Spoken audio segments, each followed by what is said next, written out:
출애굽기 1장 5절에서 14절까지의 말씀까지 한 절씩 교독하도록 하겠습니다.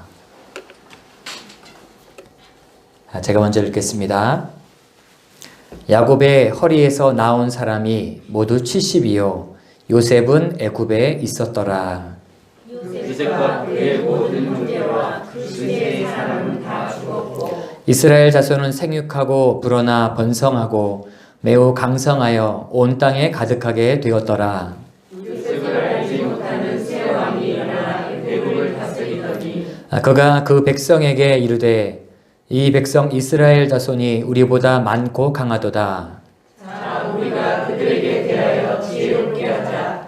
들어건대 그들이 더 많게 되면 전쟁이 일어날 때에 우리 대적과 하여 우리와 싸우고 이 땅에서 나갈까 하노라 하고 감독들을 그들 위에 세우고 그들에게 무거운 짐을 지워 괴롭게 하여 그들에게 바로를 위하여 국고성 비돔과 라암셋을 건축하게 하니라.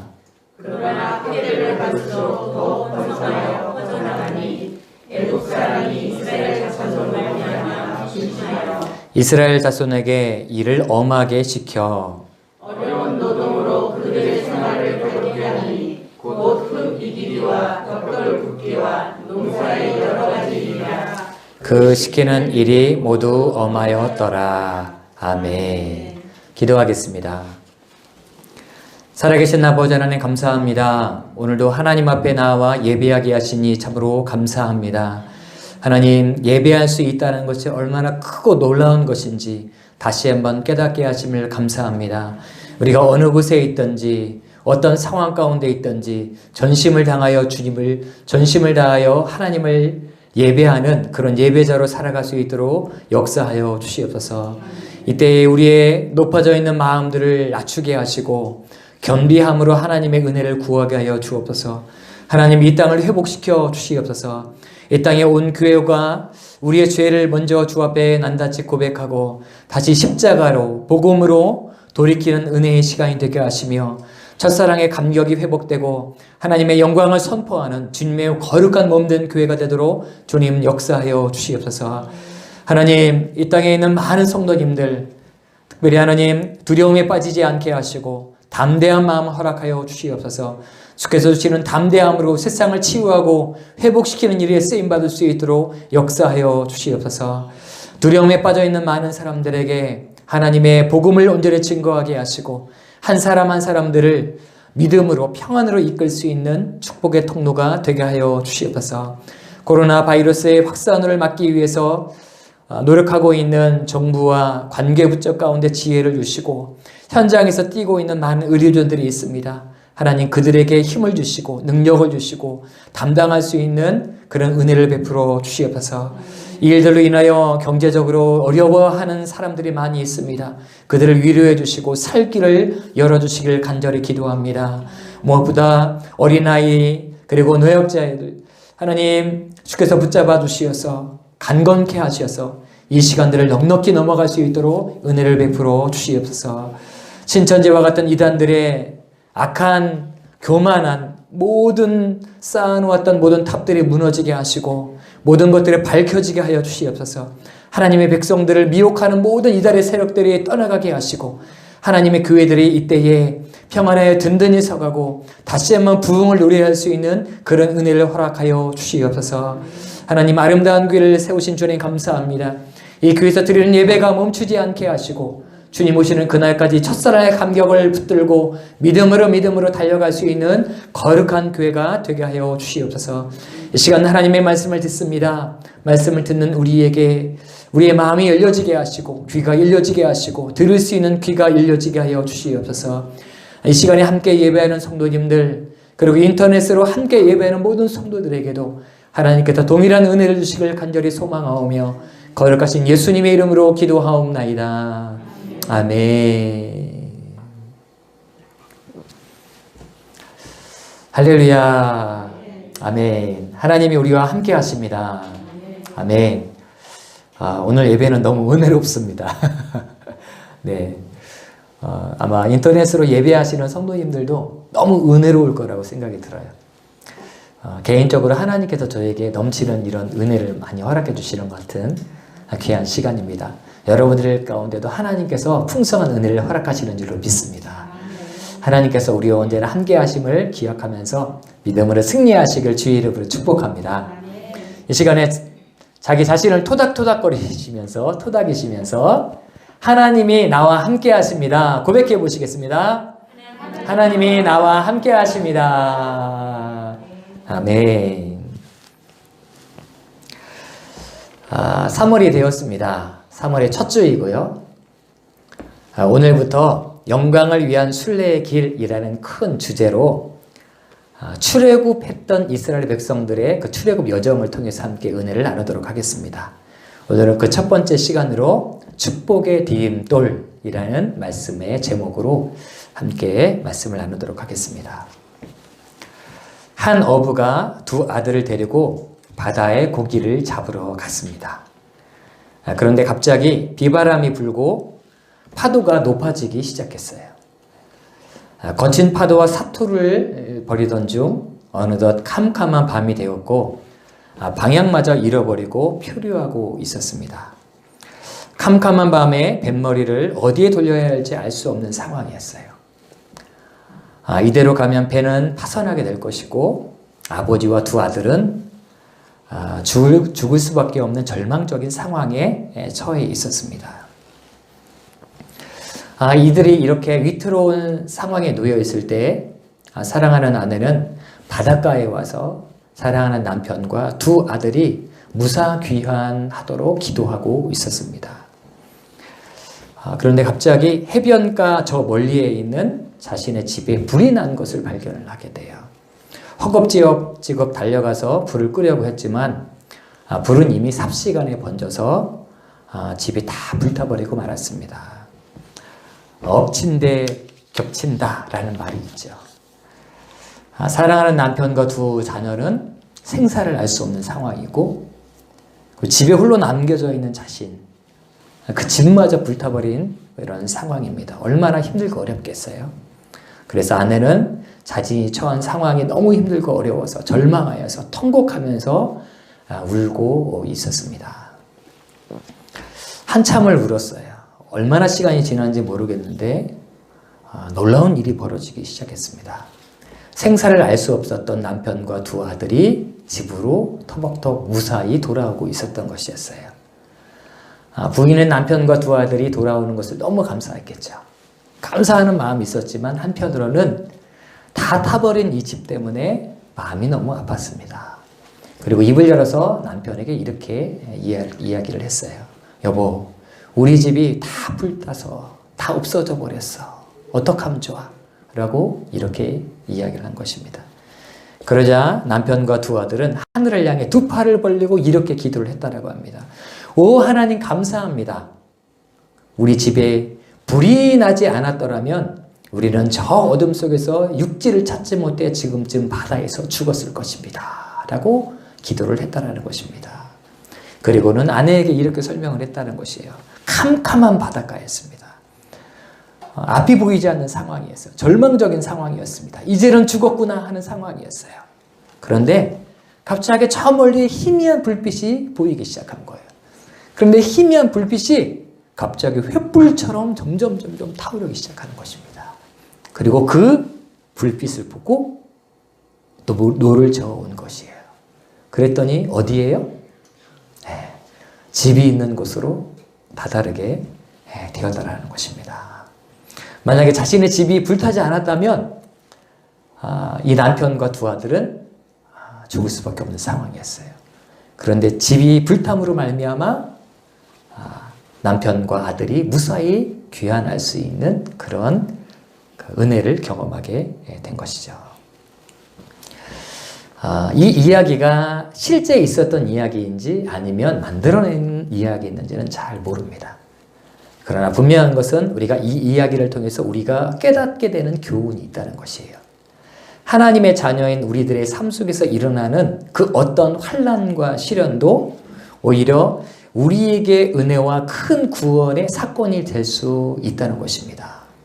우리들이 이 땅을 살아가면서 만나는 시련이 있습니다. 지금 우리가 고난의 한복판에 있잖아요. 많은 사람들이 두려움 속에 살아가고 있고 이 고난이 언제 끝날지 모르기 때문에 더 많은 두려움이 있는 것 같습니다.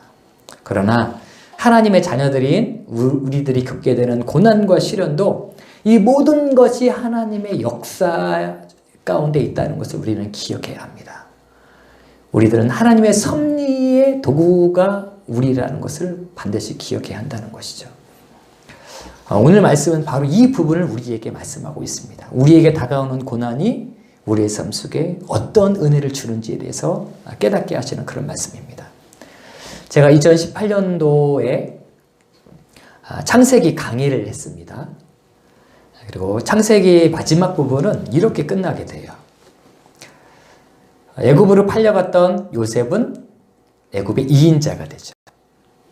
그리고 그동안 흩어졌던 가족들이 만나게 됩니다.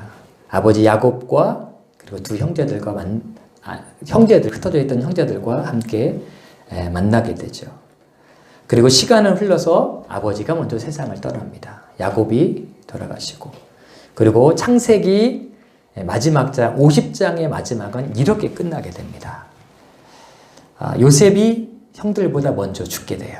그리고 형들에게 유언을 남기는 것으로 창세기 마지막 장은 마무리가 되고 있습니다. 요셉이 형들에게 이런 유언을 남깁니다. 자신이 이제 죽습니다. 나는 이제 죽습니다. 형님들, 반드시 형님들이 가나안 땅으로 다시 돌아가게 될 터인데 그때 저의 유고를 반드시 가지고 고향으로 가주십시오.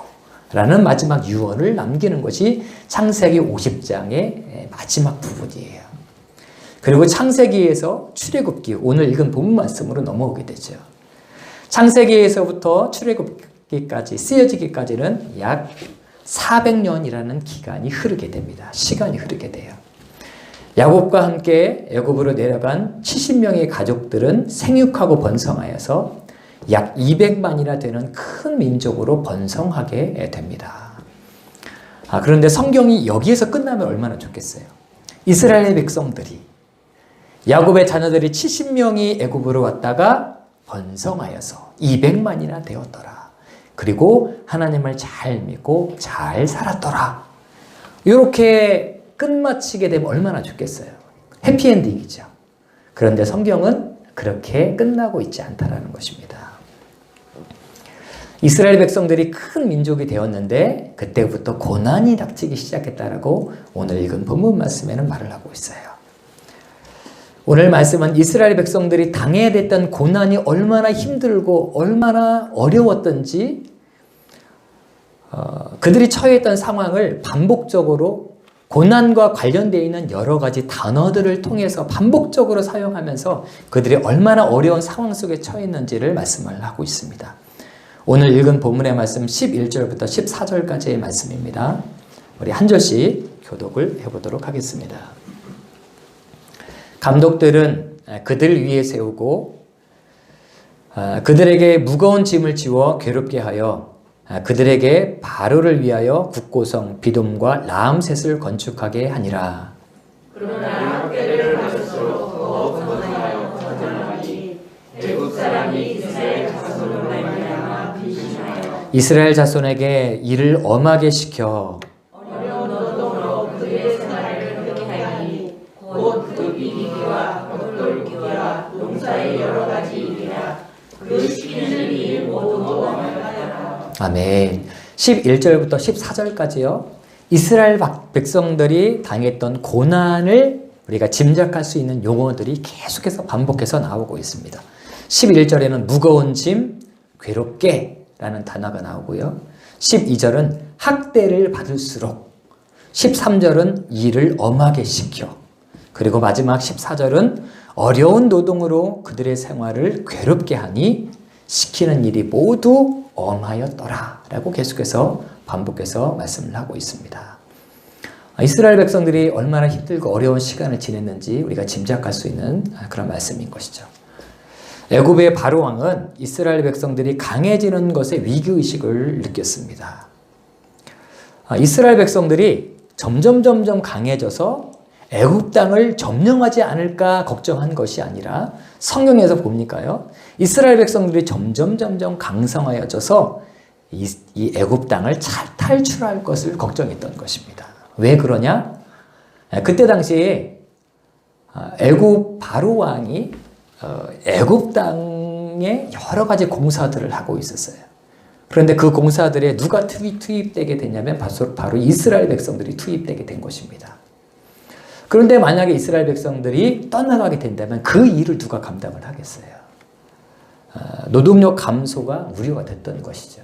그래서 이스라엘 백성들을 고통스럽게 더 이상 성장하지 아니하게 번성하지 않게 고통을 주게 됐던 것입니다.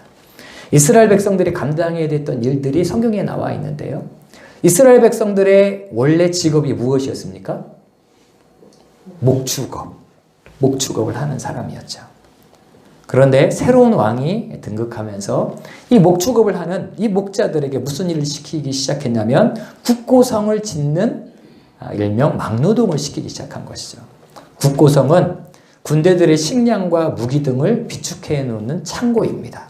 국구성이었던 비돔과 라암셋을 건축하는 일에 그 막노동에 동원되고 있었어요. 뿐만 아니라 이스라엘 백성들은 익숙하지 않은 일을 하게 되었다라고 성경에서 말을 하고 있습니다. 14절에 보니까 어려운 노동을 했다라고 그랬어요. 어려운 노동. 그런데 흙 이기기와 벽돌 굽기와 농사의 여러 가지 일을 했다라고 성경에서 말을 하고 있습니다. 목축업자들이 공사를 하고 그리고 농사를 짓기 시작했다는 거예요. 익숙하지 않은 일들에 동원돼서 그렇게 고통받고 어려운 시간을 보내고 있었다는 것입니다. 애굽 땅에서 고통스러운 시간을 보내야 했던 이스라엘 백성들처럼 이 땅을 살아가고 있는 우리들도 힘들고 어려운 시간들이 있습니다. 사실 지금도 여러 가지 힘들고 어려운 상황인 것이죠. 한국 땅에 선교사님들을 통해서 복음이 들어오게 되고 교회가 세워지게 되고 예배가 시작됐는데 이 땅에서 이 성전에서 예배를 멈춘 적이 한 번도 없었어요. 약 100년의 역사 가운데 한 번도 없었습니다. 그러나 지금 그런 일이 일어나고 말았어요. 그리고 이 일이 언제 멈출지 모릅니다. 우리 신앙적으로, 개인적으로, 나라적으로 너무너무 힘들고 어려운 과정을 지내고 있어요.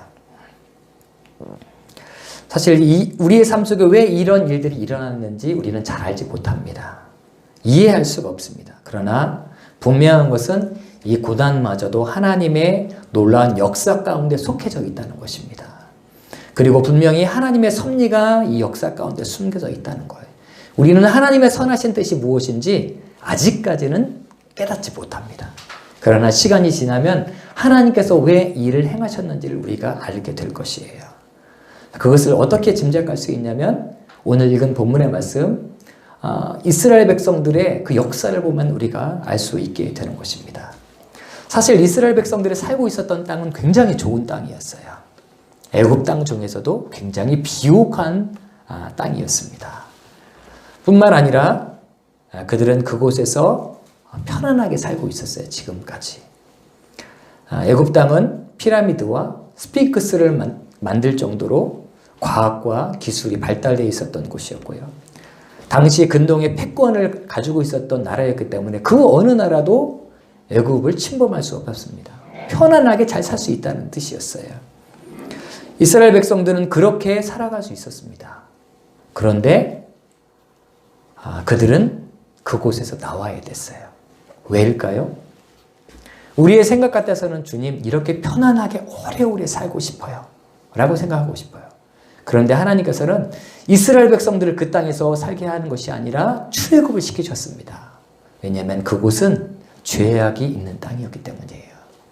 즉 다시 말하면 거룩한 하나님의 백성들이 살 수 없는 땅이었다는 것입니다. 환경적으로는 너무 좋아요. 너무너무 부유하게 살 수 있고 편안하게 살 수 있고 많은 것을 먹고 누릴 수 있습니다.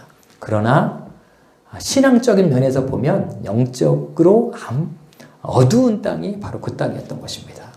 그래서 이스라엘 백성들이 그 땅을 나와야 됐어요. 그런데 그냥 나올 수 있느냐? 나올 수가 없다는 것입니다. 그렇게 편안하고 그렇게 안락하고 그렇게 잘 살고 있는데 거기서 그냥 눌러 살고 싶지 그곳에서 빠져나오고 싶겠습니까? 400년이라는 시간 동안에 그곳에서 살았어요. 400년 동안 내가 이 땅에 살았다는 것은요, 이 땅이 나의 고향인 것이에요. 고난과 고통이 없다면 그 땅을 빠져나올 수가 없습니다. 이스라엘 백성들은 출애굽 과정에서도 계속해서 애굽 땅을 회상하게 됩니다. 나 다시 돌아갔으면 좋겠다. 옛날이 좋았었는데 계속 말을 하고 있어요. 같이 한번 출애굽기 16장 3절인데요. 같이 한번 읽어보시겠습니다. 자, 시작. 이스라엘 자손이 그들에게 이르되 우리가 애굽 땅에서 고기 가마 곁에 앉아 있던 때와 떡을 배불리 먹던 때에 여호와의 손에 죽었더라면 좋았을 것을 너희가 이 광야로 우리를 인도하여 아멘. 편안하고 안락하게 먹고 살 수 있는 그런 상황이었습니다. 그리고 계속해서 과거를 회상하게 되죠. 그 땅은 어떤 땅이었냐면 고기를 풍성하게 먹을 수 있는 땅이었어요. 그리고 빵을 배불리게 먹을 수 있었던 땅이 바로 애굽 땅이었던 것입니다. 웬만한 고난이 아니면 그 땅에서 절대로 나올 수 없는 상황이에요. 모든 삶의 조건, 편안하게 살 수 있는 모든 환경이 다 조성이 되어 있기 때문입니다. 그런데 하나님께서 그들을 출애굽시키기 위해서 바로의 어떤 그 고통을 주는 바로의 삶을 사용하십니다. 하나님께서 고난을 주신 것은 아니에요. 바로가 고통스럽게 했지만 그 일을 하나님께서 사용을 하실 것입니다. 이런 의미로 보면 이 고난이라는 것은요, 우리의 인생 가운데 걸림돌이 아니라 하나님께로 나아가게 하는, 하나님의 뜻대로 살게 하는 디딤돌인 것을 우리가 깨닫게 됩니다. 우리가 웬만해서는 우리의 삶을 바꿀 수가 없어요. 웬만한 고통으로는 우리의 삶을 바꿀 수 없다는 것이죠. 그러나 엄청난 고난과 어려움이 우리의 삶 속에 다가올 때 우리의 삶을 수정하고 내가 어떻게 살아왔는지를 다시 한번 뒤돌아보는 그런 시간을 우리가 갖게 되는 것입니다. 그래서 고난이 우리의 삶 속에 유익인 것이죠. 고난이 우리에게 유익인 것을 우리가 성경 곳곳을 통해서 우리가 찾아볼 수가 있습니다. 사도행전을 보면 스데반 집사님이 순교하시는 장면이 나와요. 사실 순교하시기 전까지만 해도 이스라엘 나라, 특별히 예루살렘에 있었던 수많은 교회와 성도들은 엄청난 부흥을 경험하고 있었습니다. 마가의 다락방에서 성령의 충만함을 받고 곳곳에 나가서 복음을 전하게 됐죠. 믿는 사람들의 주 앞에 막 돌아오기 시작했습니다. 심지어 사도 베드로가 한 번 설교할 때 몇 명이 주 앞에 돌아왔어요? 3,000명이나 주 앞에 돌아오는 놀라운 역사가 있었어요. 하루아침에 대형 교회가 막 생겨나는 것입니다. 이대로 갔으면 좋겠어요. 이대로 갔으면 얼마나 좋았겠습니까? 그러면 사도 베드로가 한 번씩 복음을 전할 때마다 1,000명씩, 2,000명씩, 3,000명씩 주 앞에 돌아오게 되면 곳곳에 대형교회 하나가 세워지는 거 아니에요. 교회 건축하고 제자 훈련하고 양육을 해서 이스라엘 땅, 예루살렘 땅, 저 북쪽 이스라엘 땅뿐만 아니라 땅 끝까지 이르러서 복음을 전하면 얼마나 좋겠습니까? 이것이 우리가 원하는 스토리예요.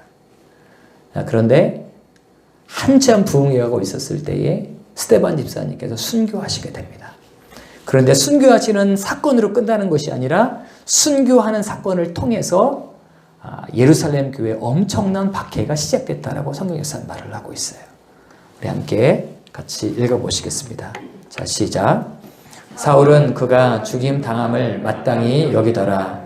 그날에 예루살렘에 있는 교회에 큰 박해가 있어 사도 외에는 다 유대와 사마리아 모든 땅으로 흩어지니라. 아멘. 그냥 그 자리에 있었으면 좋았을 것 같아요. 그러나 큰 박해를 통해서 모든 성도들이 흩어졌습니다. 흩어진 성도들의 마음은 어땠을까요? 너무너무 마음이 아팠을 것입니다. 하나님 앞에 어쩌면 이렇게 기도했을 수도 있어요. 하나님, 왜 이런 일이 우리 안에 있습니까? 그냥 우리에게 은혜 주셔서 우리가 이 땅에서 계속해서 부흥하고 성장하고 성전 건축하고 이렇게 확장해 나가면 얼마나 좋겠습니까? 그런데 하나님 왜 우리에게 이런 일들이 있습니까? 라고 어쩌면 기도했을 수도 있습니다. 그러나 그 일들을 통해서 흩어지는 사건을 통해서 세계 복음화의 시간이 점점 빨라지게 되었던 것입니다. 분명히 예수님께서 말씀하셨어요. 너희에게 성령이 임하시면 너희가 예루살렘과 온 유대와 사마리아와 땅끝까지 이르러 복음을 전하라고 말씀하셨습니다. 그러나 제자들은 그 땅 온 열방 가운데 나아가서 복음을 전하기 위해서 노력하고 애쓴 것이 아니라 그 자리에 머물러 있었다는 것입니다. 그리고 하나님께서는 고난을 통해서 그 자리에 머물러 있었던 수많은 믿음의 사람들을 온 땅으로 흩으셨어요. 그리고 온 열방에 복음을 전하는 그런 출발점으로 삼으신 것입니다. 고난이 축복이라는 것을 사도 바울의 삶을 통해서도 우리가 알 수가 있습니다. 사도 바울이 예수님을 믿게 됐죠. 알게 되고 복음을 전하게 됩니다. 1차 선교여행, 2차 선교여행, 3차 선교여행을 다니게 돼요. 그리고 하나님께서 사도 바울에게 너는 마침내 로마로 가게 될 것이다. 로마에 가서도 복음을 전하게 될 것이다 라고 말씀하셨어요. 그러면 사도 바울의 복음의 마침표는 어디서 찍어야 되냐면 로마에서 찍어야 됩니다. 성경을 곰곰 읽어보면 사도 바울이 로마에 갔어요. 그러면 우리의 생각 어떻게 진행될 것 같습니까? 하나님의 섭리고 하나님의 계획이니까 로마에 갔잖아요. 그러니까 로마 온 땅 곳곳을 돌아다니면서 십자가의 복음을 증거하고 많은 사람들의 주 앞에 돌아오는 놀라운 역사가 일어났으면 좋겠다라는 마음이 있어요. 그런데 우리가 알고 있는 것처럼 성경은 그렇게 진행되고 있지 않습니다. 로마에 입성했던 바울은 감옥에 갇히게 돼요. 하루 이틀 감옥에 갇힌 것이 아니라 2년 동안 감옥에 갇히게 됩니다.